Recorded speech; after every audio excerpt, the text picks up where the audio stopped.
Il y a quelques jours, à Paris, Elias, 14 ans seulement, était tué par 2 racailles extra-européennes. C'était une affaire qui avait fait un peu de bruit, mais pas autant que ce que ça aurait mérité, tant cet ensauvagement qui est vécu dans leur chair par tellement de Français, eh bien, ça mériterait une révolution, en fait, hein, tout simplement. Mais il y a quand même eu un petit peu de médias qui en ont parlé.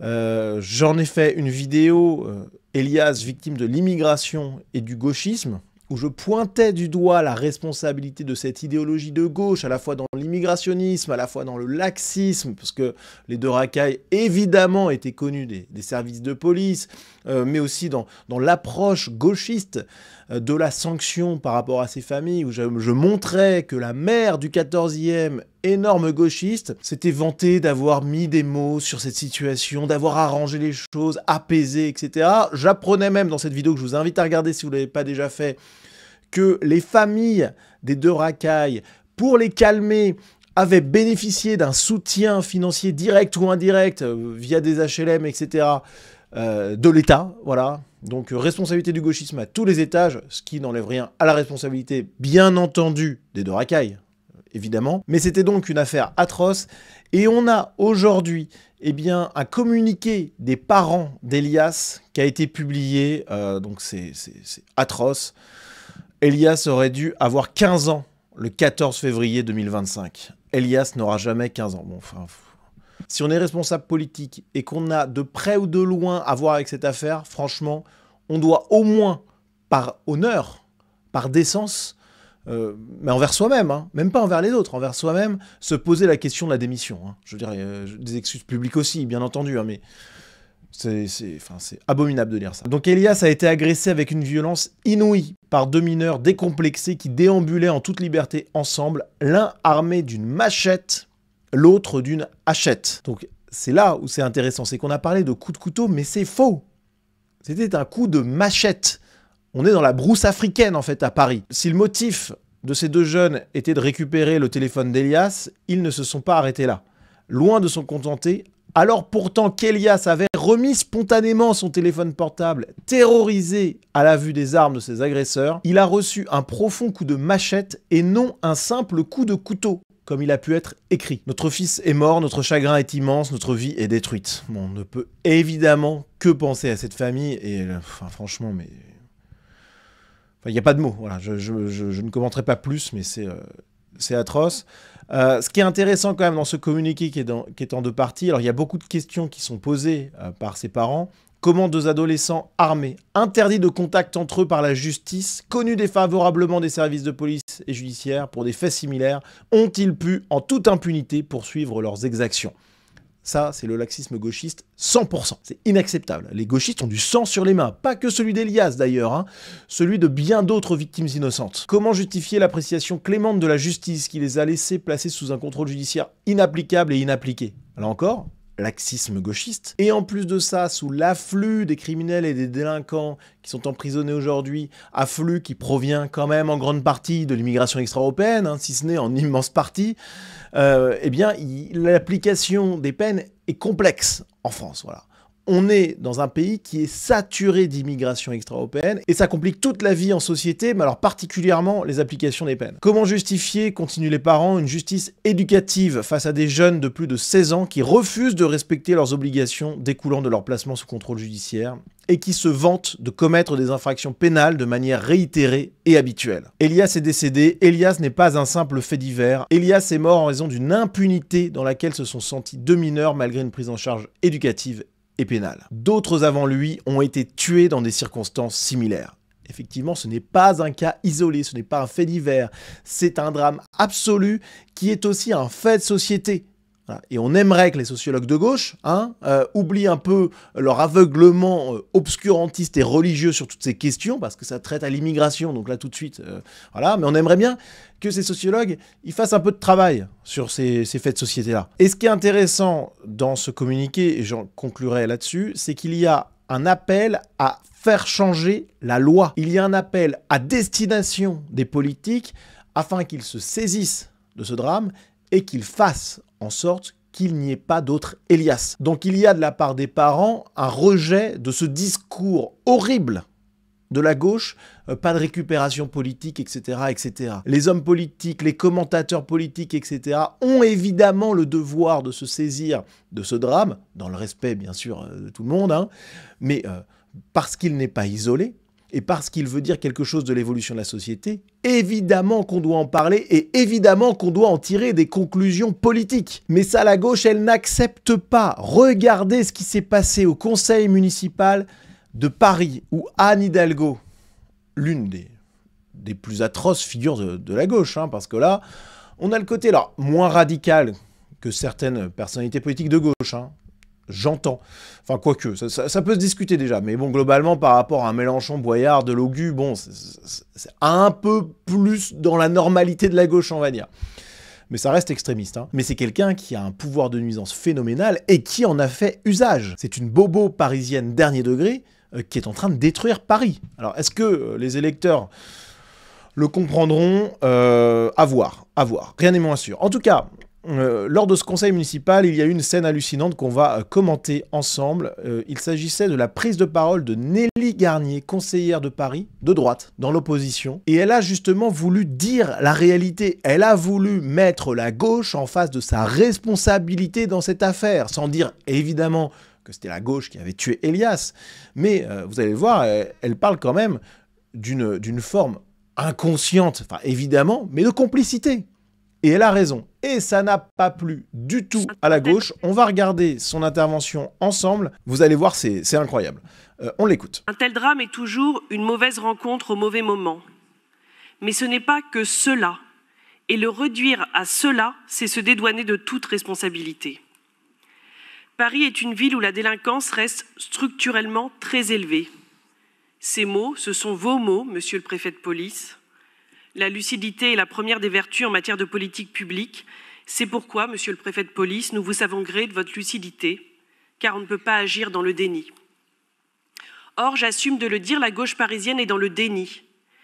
Et le bras qui a porté un coup fatal au jeune Elias a aussi été armé par votre déni. Il a été armé par votre idéologie de l'excuse et votre aveuglement. C'est vraiment ce déni, c'est celui de madame Karine Petit, maire du 14e arrondissement, qui dans une interview télévisée... Je suspends la séance pour 5 minutes et vous aurez à vous excuser. Donc là, celle qu'on entend suspendre la séance, c'est Anne Hidalgo. Anne Hidalgo qui a pris la parole, qui a coupé Nelly Garnier dans son discours, et elle exige des excuses de sa part. Alors vous allez voir, on part dans un théâtre gauchiste complètement dingue, c'est insupportable. Là, on est sur une scène kafkaïenne. C'est absolument inadmissible ce que vous venez de dire. Vous êtes irresponsable. Vous êtes irresponsable. Après les propos scandaleux que nous venons d'entendre, qui sont des propos indignes de la part d'une élue de cette assemblée, Alors ce que nous dit Anne Hidalgo, là, c'est extraordinaire. C'est parfaitement symbolique de la manière dont les gauchistes reçoivent les critiques. Ils ne supportent pas le fait qu'on puisse les mettre dans le camp du mal. Voilà, c'est eux qui ont l'habitude de mettre des étiquettes diabolisantes sur les autres, de les marginaliser par des attaques, des discours, etc., qui mettent dans une case. Et là, ils se retrouvent confrontés à une situation qu'ils ne connaissent pas, et c'est pour ça qu'il y a cette réaction de la part d'Hidalgo et de tous les gauchistes du Conseil de Paris, c'est qu'ils se retrouvent sur le banc des accusés. Voilà. Et l'excès dans la réaction des gauchistes et d'Anne Hidalgo, qui ne laisse pas finir Nelly Garnier, ça traduit, à mon avis, quelque chose au fond, un peu inconscient, mais ils doivent comprendre qu'ils ont effectivement une part de responsabilité dans ce drame. Voilà. Et c'est pour ça, à mon avis, qu'ils réagissent aussi fortement. Alors on continue, parce que vous allez voir, c'est fou. Je donne la parole aux présidents de groupe qui me l'ont demandé, Rémi Féraud, Madame Fatoumata Koné, et eh bien c'est moi qui en décide. Et également... Alors là, elle se retrouve à être prise à partie par des gens de droite qui lui disent « Non mais vous n'avez pas le droit de faire ça, c'est pas comme ça que ça fonctionne, il faut laisser poursuivre notre élu, etc. » Enfin, la fameuse démocratie, hein, normalement. Mais vous allez voir qu'Anne Hidalgo, elle ne supporte pas. Et là, on retrouve un réflexe de la gauche, le réflexe totalitaire. Voilà, ces gens-là, au bout du bout, ce sont des communistes, hein, véritablement. la liberté, les trucs comme ça, ils en ont rien à faire. Ils veulent faire taire leurs opposants. Voilà. Surtout quand ils commencent à être un petit peu gênants pour eux. Donc on va écouter cette passe d'armes. Vous allez voir, Anne Hidalgo, elle est hyper autoritaire. C'est assez fou. Ensuite, Madame Raphaël Primet. Eh bien, vous souffrirez de l'écouter. Eh bien, c'est moi qui en décide. C'est moi qui en décide et je fais la police de cette assemblée. Et je fais la police de cette assemblée. Ça suffit. Le maire assure la police de l'assemblée et vous vous taisez. Et c'est Monsieur Ferraud qui parle. Là, vous voyez l'attitude d'Anne Hidalgo, c'est incroyable. Elle est dans une hystérie folle, juste parce que Nelly Garnier, d'un ton mesuré et avec des propos, ma foi, pas du tout radicaux, hein, elle leur a mis le nez dans leurs excréments aux gauchistes. Et vous avez vu l'état de folie dans lequel ils sont à cause de ça. C'est incroyable. Monsieur Alpha, vous n'éviterez de toute façon pas de nous entendre. Nous n'acceptons... Donc ça, c'est un gauchiste qui se met à parler. Il n'est pas content du tout. Voilà, je vais le remettre depuis. Vous n'éviterez de toute façon pas de nous entendre. Nous n'accepterons pas ces propos qui nous traitent de responsables de la mort d'Elias. Ils n'acceptent pas ça. Alors qu'ils n'ont aucun problème à faire un lien entre discours de droite et, même si le lien est fumeux, hein, et par exemple entre actes graves, attaques terroristes d'ultra-giga-droite, etc. Bon, voilà. Tout ça, c'est extrêmement fumeux, mais ils ne se privent pas pour accuser la droite d'être responsable de ça. Ou alors quand ils parlent de la faim, de la misère dans le monde, des trucs comme ça, ils disent c'est la faute du capitalisme, c'est la faute de la droite, etc. Bon, ça n'a pas de sens en plus quand on s'intéresse aux faits, mais ils le font continuellement. Mais vraiment, notez ça, les gauchistes sont hystériques dès qu'on les accuse, et c'est une leçon extrêmement précieuse à laquelle on est en train d'assister. Quand on est à l'offensive contre eux, ils perdent totalement les pédales. Voilà. Et c'est assez savoureux à voir, même si, évidemment, le contexte est dramatique. Mais ce théâtre-là, il est tellement symbolique d'un changement de cap, là, général, que finalement, c'est bon, c'est pas drôle à voir, mais on est face à du théâtre. Je ne sais pas si c'est l'extrême droite, Madame Garnier, qui a armé votre discours, mais vous allez vous excuser, car nous ne resterons pas sans vos excuses. Il a la voix qui tremble et tout. Je crois qu'il est sincèrement choqué par ça. Voilà. Je me répète, je suis désolé, mais ils sont choqués par le fait qu'on puisse les mettre en accusation. Voilà l'attitude qu'il va falloir adopter dans les mois, dans les années à venir. Il va falloir mettre la gauche en accusation de manière peut-être même dure, parfois, parce que c'est comme ça qu'on va faire avancer les choses et parce que c'est comme ça qu'on va révéler leur vrai visage, en plus de tenir, bien entendu, un discours de vérité. On ne peut pas accepter l'instrumentalisation que vous êtes en train de faire de la mort d'un jeune, le manque de respect en direction des familles, des personnes endeuillées. C'est inadmissible. Son discours est atroce, c'est le discours de gauche classique. Voilà. On ne peut pas faire de récupération politique, c'est un manque de respect envers les familles endeuillées, etc. etc. Mais, alors déjà, il n'y a aucun manque de respect envers les familles dans le discours de Nelly Garnier, premièrement. Donc déjà, accusation de gauche basique, mais qui n'a aucun sens. Mais ensuite, la famille elle-même, dans un communiqué, demande à ce qu'il y ait des changements dans la politique, dans la loi, qui soient mis en place après ce drame. Donc cette accusation de la gauche est complètement dingue. Ils veulent interdire à la droite de s'exprimer quand il y a des drames qui permettent d'accuser la gauche. Voilà la manipulation derrière, et franchement, c'est insupportable. Effectivement, c'est insupportable d'instrumentaliser la mort d'un enfant comme ça, et de nous mettre ça sur le dos. C'est comme si c'était nous qui avions le couteau dans la main. C'est vraiment d'un niveau, franchement, c'est honteux, c'est lamentable, et on exige des excuses. Donc là, il y a vraiment l'incompréhension. Cette gauchiste-là, elle est hébétée face au fait qu'on puisse la mettre en accusation. Ça vous montre un petit peu le degré d'éloignement du réel de ces gens. Merci. Et d'ailleurs, au vu des propos que vous avez tenus, Madame Garnier, soit vous retirez vos propos et vous demandez des excuses. Vous avez dit, vous avez armé le bras. Vous avez armé le bras, vous l'avez dit. Soit vous retirez cela, soit c'est devant les tribunaux que vous aurez à répondre de propos diffamatoires, injurieux et inadmissibles. Anne Hidalgo qui décide d'aller chercher la maîtresse, quoi. Déjà, premièrement, réflexe, franchement... Enfin bon, c'est un peu triste, quoi.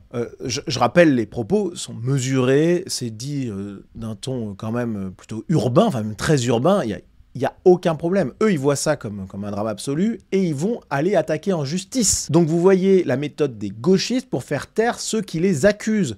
On appelle à l'émotion, on appelle au respect, surtout ne pas instrumentaliser les faits divers, les drames, etc. Et en plus de ça, on y va avec une attaque judiciaire pour censurer les responsables politiques dont la parole devrait être particulièrement libre, qui osent aller contre eux, quoi. C'est un comportement totalitaire, mou, mais totalitaire quand même. Alors, vous terminez votre question. Je pense qu'ici, personne n'y répondra parce que vous ne méritez pas de réponse, mais retirez ce que vous avez dit et présentez vos excuses. J'aimerais terminer mon intervention.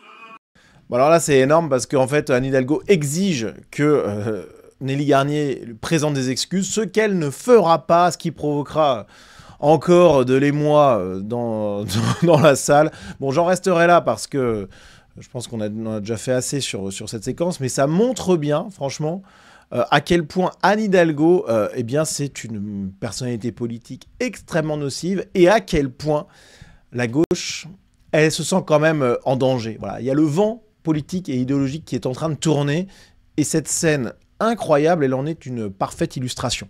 Voilà. Donc c'est à la fois horrible à regarder, mais en même temps, il faut voir ce que ça recouvre au fond, et c'est quand même que la gauche est en train de perdre pied, quoi, tout simplement. Alors, il y a quand même quelque chose qu'il faut saluer, c'est donc la manière dont Nelly Garnier a conduit cette intervention. C'était une intervention qui était très propre. Alors, elle a été courte, hein, j'en conviens. On a entendu que le 10e de ce qu'elle voulait dire. Mais elle n'a pas eu peur d'accuser la gauche. Et je crois même qu'elle a été encore trop douce. Elle a dit « Vous avez en partie armé par la culture de l'excuse, etc., le bras du meurtrier », ce en quoi elle a parfaitement raison, et n'importe qui de sensé qui regarde cette affaire en est conscient. Bon. Mais je pense que quand on voit la réaction de la gauche, il faut aller encore plus loin. Voilà. Elle a refusé de s'excuser, c'est parfait. Mais elle aurait pu être encore plus explicite, elle aurait pu les prendre à partie en disant « Jamais, jamais je ne m'excuserai devant des gens qui ont causé tant de mal, qui sont en train de détruire notre pays et notre civilisation. Jamais vous n'aurez mes excuses. Jamais je ne plierai le genou devant vous et jamais je ne me soumettrai à vos exigences. » Voilà. Bon, ça c'est dans un monde idéal et ça viendra peut-être après, hein, mais je pense que c'est exactement comme ça qu'il faut traiter la gauche. Il faut absolument en finir avec cette espèce de déférence qu'on a face aux gauchistes. Ce sont des destructeurs de notre pays, de notre civilisation. Ce sont des gens qui ont du sang sur les mains et il faut le leur rappeler. Voilà. Là, c'est le moment où la gauche, on dévoile son visage tel qu'il est vraiment. Et on y va, voilà. On passe à la vitesse supérieure face aux gauchistes. Et je pense que ce qui s'est passé au Conseil de Paris est très instructif pour la suite. Si vous avez apprécié cette vidéo, si vous appréciez mon contenu de manière générale, si vous voulez joindre vos forces aux miennes contre les gauchistes, et si vous voulez en plus bénéficier de contenu exclusif, eh bien les amis, vous pouvez soutenir mon travail via ma page Tipeee. Vous avez le lien en description, vous avez aussi un lien pour des dons ponctuels si vous préférez. À partir de 5 € par mois sur Tipeee, vous avez donc accès à des vidéos exclusives et à un groupe Telegram privé. Merci d'avance pour votre soutien et à très vite.